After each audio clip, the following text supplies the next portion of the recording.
بالله السميع العليم من الشيطان الرجيم من همزه ونفخه ونفثه بسم الله الرحمن الرحیم۔ نواں پارہ سورہ الانفال، نواں پارہ سورہ الانفال کا پہلا رکوع ہے۔ نواں پارہ جو ہے اس کا یہ 15واں رکوع ہے، اور سورہ الانفال جو ہے اس کی آیت نمبر جو ہے وہ 10 ہے۔ اس سے قبل جو آیات ہم نے پڑھی تھیں ان آیات میں یہ بات بیان ہوئی تھی کہ اللہ تعالیٰ نے ابتداءً تو مسلمانوں کو قافلے کے لیے نکالا نبی علیہ السلام کے ذریعے، لیکن اللہ کے فیصلے یہ تھے کہ اللہ نے اب کفر کا، مسلمانوں کا کفر سے مقابلہ کروا کے حق اور باطل کا فرق کھولنا تھا، اس لیے پہلا بڑا معرکہ بدر جو تھا اس کے لیے جو ہے اللہ نے اس انداز سے ہنگامی طور پہ مسلمانوں کو نکالا،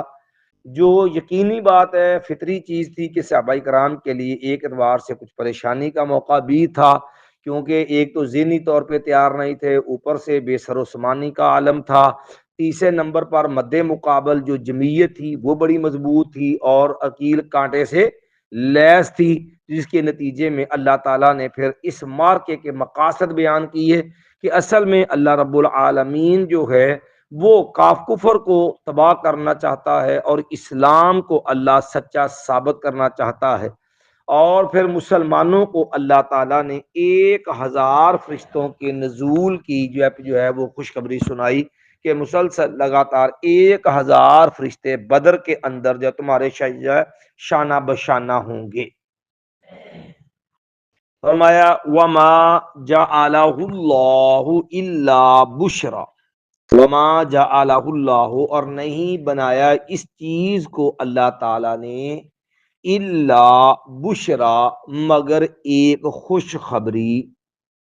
وَلِتَطْمَئِنَّ بِهِ قُلُوبُكُمْ، اور تاکہ مطمئن ہو جائیں اس کی وجہ سے قلوبکم، تمہارے دل، کہ اس نصرت اور مدد کا مقصد جو ہے ایک تو تمہیں خوشخبری سنانا ہے اور تمہیں قلبی طور پر سکون اور جو ہے اطمینان دلانا ہے کہ تم یہ نہ پریشان ہوتے 1000 ہم 313، جب 1000 فرشتہ ہی آ گیا تو تمہاری تعداد تو پھر اضافی ہو گئی نا، پھر فرشتہ تو ایک بھی مان نہیں ہے، اس کی طاقت کا مقابلہ ہی کوئی نہیں ہے۔ اب یہاں پر ایک بات سمجھنے والی، قرآن مجید کے ان الفاظ سے بعض لوگوں کو ایک غلط فہمی ہوئی ہے۔ اللہ نے فرمایا کہ ہم نے یہ فرشتوں کا نزول جو تھا اس کو ایک خوشخبری بنایا اور تمہارے اطمینان قلب کے لیے ہم نے یہ کام کیا۔ بعض کہتے ہیں کہ یہ صرف تسلی تھی، اصل صحابہ ہی صرف لڑے تھے اور اسی سے ایک فتح ملی تھی، فرشتوں کی نصرت اور یعنی فرشتوں کی مدد کا وعدہ تھا تاکہ مسلم مطمئن ہو کے لڑے، عملاً مکہ جب فرشتے نہیں آئے، وہ اس لفظ سے کہ اس سے ان کو غلطی رہے کہ اللہ بشرا، کہ یہ خوشخبری ہے، لیکن یہ بات جو ہے ہر اعتبار سے جو ہے وہ باطل ہے، غلط ہے۔ اس وجہ سے ایک تو اللہ کے اس وعدے کے ساتھ ساتھ خود رسول اللہ صلی اللہ علیہ وسلم کی عملی سیرت سے صحابہ کرام کے ساتھ فرشتوں کا لڑنا اور ان کا میدان میں آنا ثابت ہے۔ جیسے ایک صحابی نے عرض کیا، کہنے لگے یا رسول اللہ صلی اللہ علیہ وسلم، میں لڑ رہا تھا تو میں نے اپنے آگے ایک آواز سنی، کوئی کہہ رہا تھا اقبل حیزوم، کہ حیزوم آگے بڑھو، تو نبی علیہ السلام نے، یہ جبریل تھے جو اپنے گھوڑے کو چلا رہے تھے۔ اسی طرح ایک صحابی کہتے ہیں کہ میں کوڑا لے کر کے جو ہے وہ دشمن کے پیچھے دوڑا کافر کو مارنے کے لیے، تو میرا کوڑا ابھی فضا کے اندر تھا، تو وہ آدمی اس کا چہرہ پھٹا ہوا تھا، سر نیلا ہوا تھا اور زمین پہ گرا پڑا تھا، ابھی میں نے کوڑا ہوا میں تھا، چلایا بھی نہیں تھا۔ تو نبی کریم صلی اللہ علیہ وسلم کہ یہ تیسرے آسمان کی جو ہے یہ مدد تھی جو اللہ کی طرف سے آئی تھی۔ تو نبی علیہ السلام کی سیرت کے یہ مستند واقعات بھی اس بات کی دلیل ہے کہ یہ خوشخبری صرف لفظوں کی حد تک نہیں تھی، عملاً فرشتوں کی نصرت اور مدد جو تھی وہ شامل تھی۔ مایا ومن نصر الا من عند اللہ، اور نہیں ہے مدد مگر اللہ کی طرف سے، یعنی اصل تو مدد اللہ کی جانب سے ہوتی ہے، اللہ تو محتاج نہیں ہے کہ اللہ فرشتے بھیجے، اللہ تعالیٰ کو دیگر اسباب دے۔ اللہ تو اپنے انما امرہ اذا اراد شیئا ان یقول له کن فیکون، کہ اللہ تعالیٰ جب کسی کام کا ارادہ فرماتا ہے تو اللہ نے کہنا کن ہو جا، فیکون تو اس نے ہو جانا۔ تو اللہ تعالیٰ کے لیے تو کوئی ضرورت نہیں ہے، لیکن اللہ تعالیٰ نے پھر بھی ظاہری اسباب کے تحت تمہارے لیے پورا پورا تسلی اطمینان کا سامان بنایا۔ تو اس لیے جب اللہ کی طرف سے مدد آتی ہے تو پھر اس کا کوئی بھی اس کے مد مقابل کھڑا نہیں ہو سکتا۔ تو یہ فرشتوں کی مدد تو اللہ مختلف انداز میں مسلمانوں کو عطا کر دیتا ہے۔ تاریخی طور پر بھی آپ کو بہت ساری چیزیں مل جائیں گی۔ مثال کے طور پر ہمارے ایک بہت بڑے عالم دین ہے، محدث، یہ دالگرہ میں دارا نا، یہاں کے بزرگ سے بڑے حافظ عبداللہ مدروپڑی رحمۃ اللہ علیہ، کیونکہ یہ انڈیا سے ذکر کے آئے تھے، انہوں نے بھی یہ واقعہ ایک بیان کیا، کہنے لگے کہ ہمارے علاقے میں نا مسلمانوں نے جرت کر کے نا قرب عید الاضحیٰ کے اوپر گائے ذبح کی، کے مقابلے میں اترے ہیں تو یہ تازہ دم ہوں۔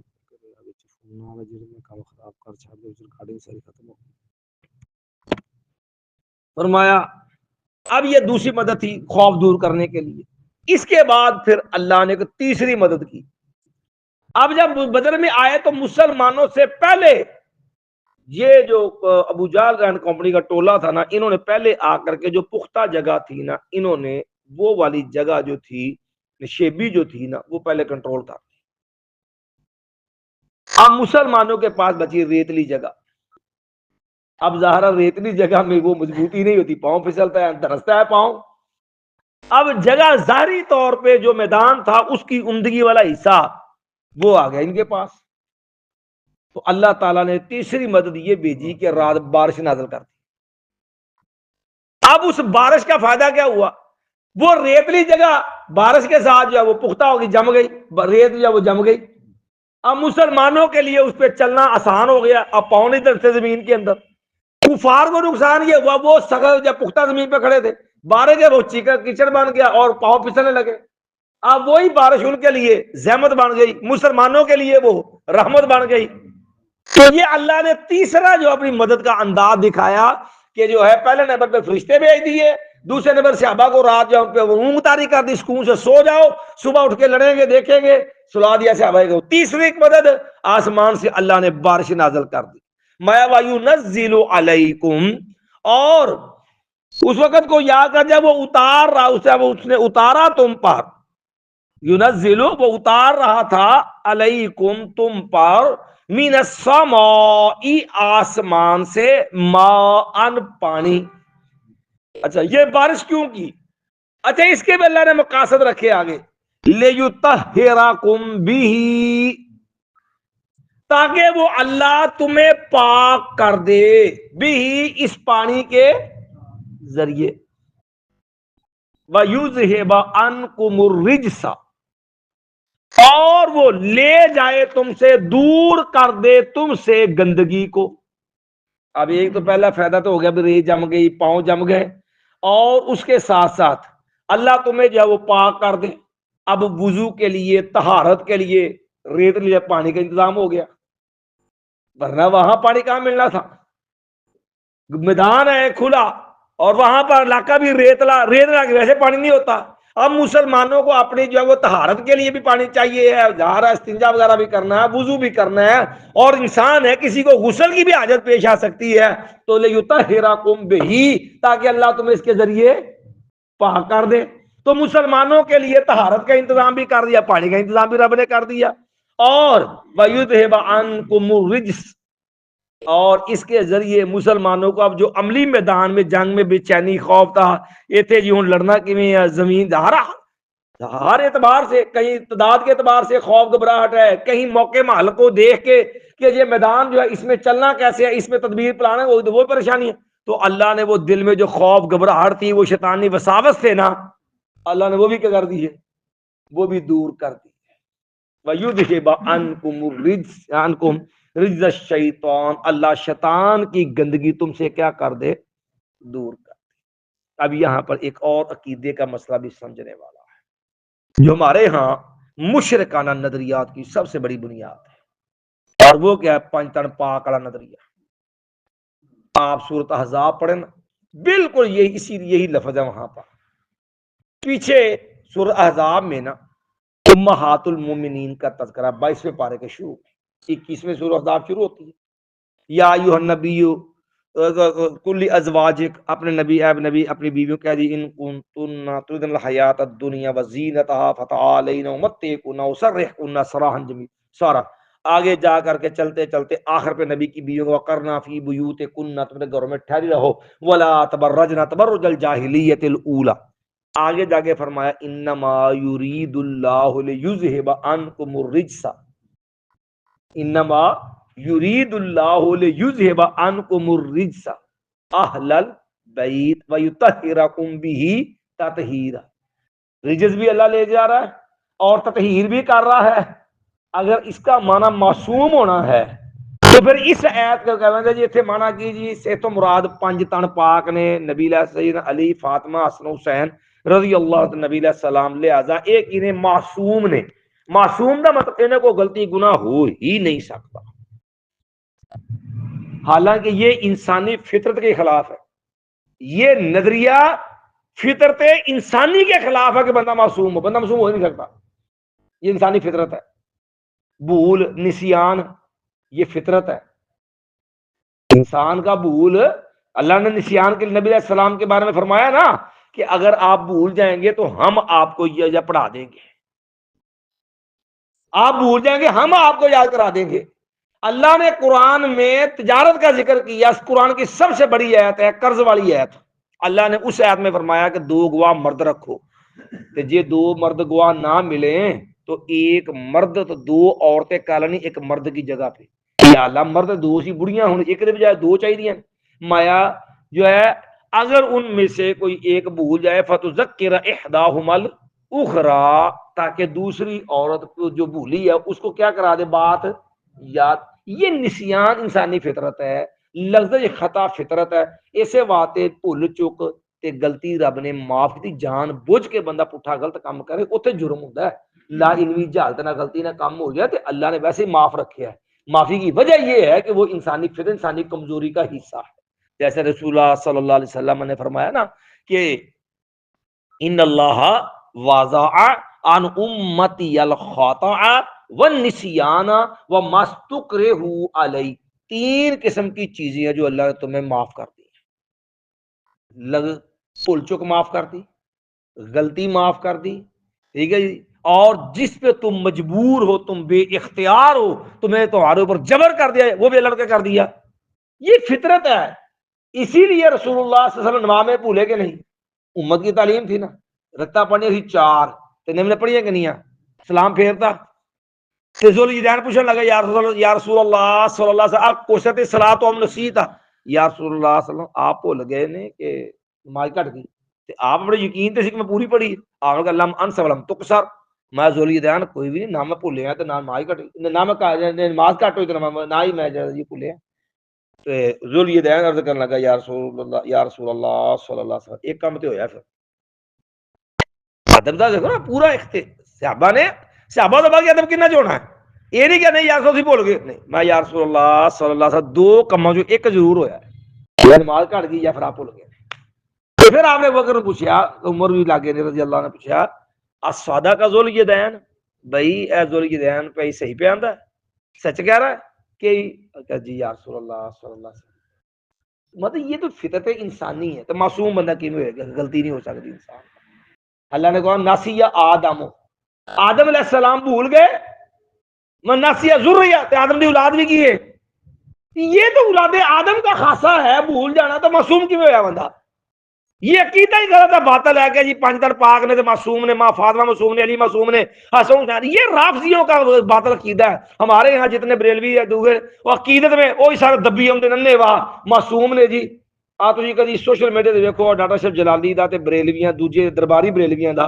ایک دوجے دے نال اٹ کت دا ویر ہے، صرف اس گل تے کہ انہوں نے جلالی نے بیان کر چھڑیا کہ ماں فاطمہ رضی اللہ عنہا وراثت دا مطالبہ انہوں دی خطا اجتہادی سی،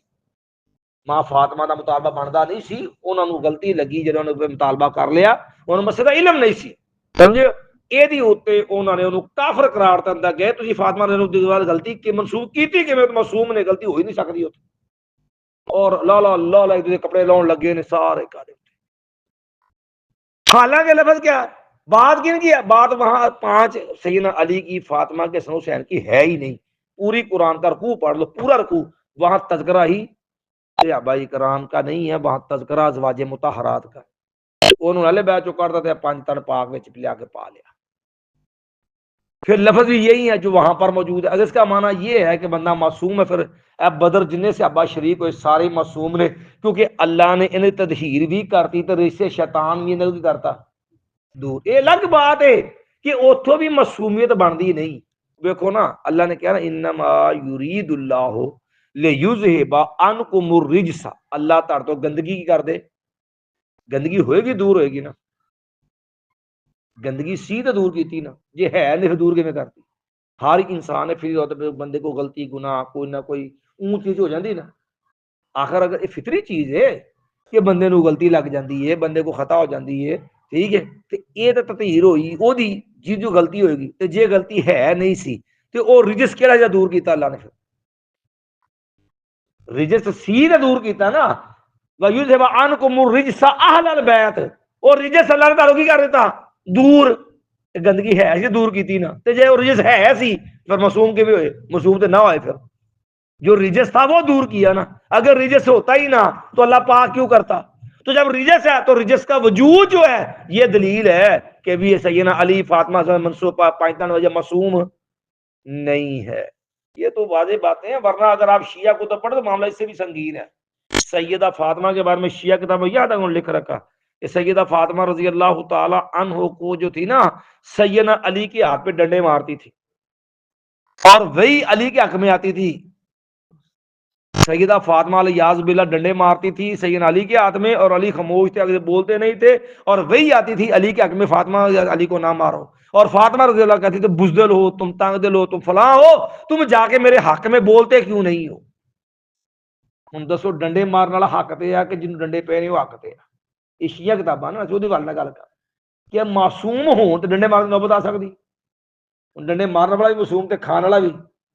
معصوم صحیح کون تے پھر غلط کون ہے حق تے کون تے باطل تے کون ہے ڈنڈے مارنے نوبت کیوں آئی پھر معصوم سنتے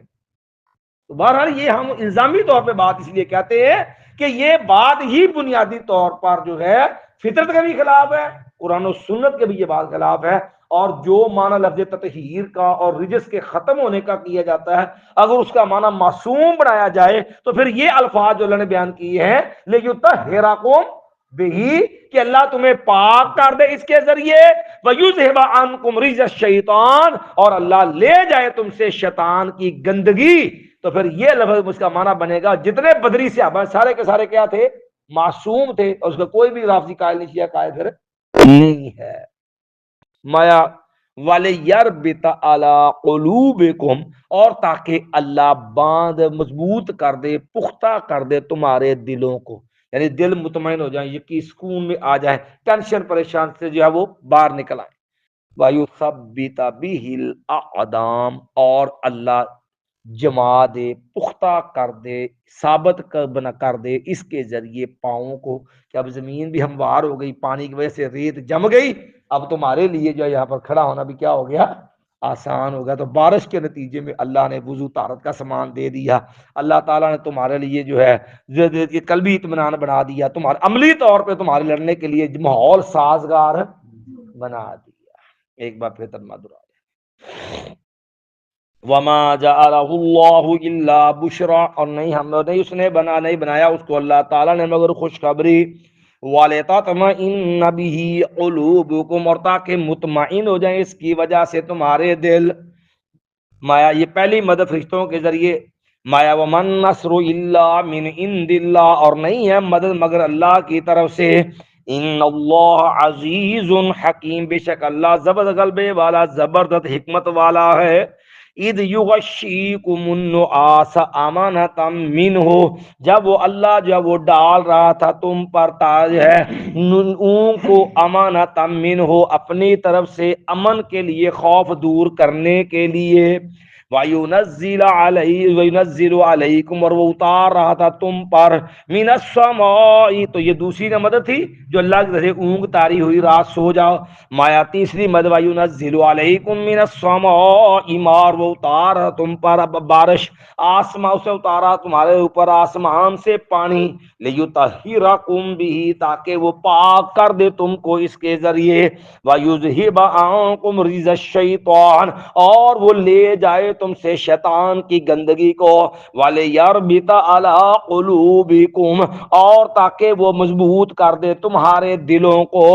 مایا وَيُثَبِّتَ بِهِ الْأَقْدَامَ، اور تاکہ وہ پختہ کر دے اس کے ذریعے تمہارے قدموں کو، جما دے اس کے ذریعے تمہارے قدموں کو. ہم دیکھ اشہد ان لا الہ الا انت استغفرک و اتوب الیک.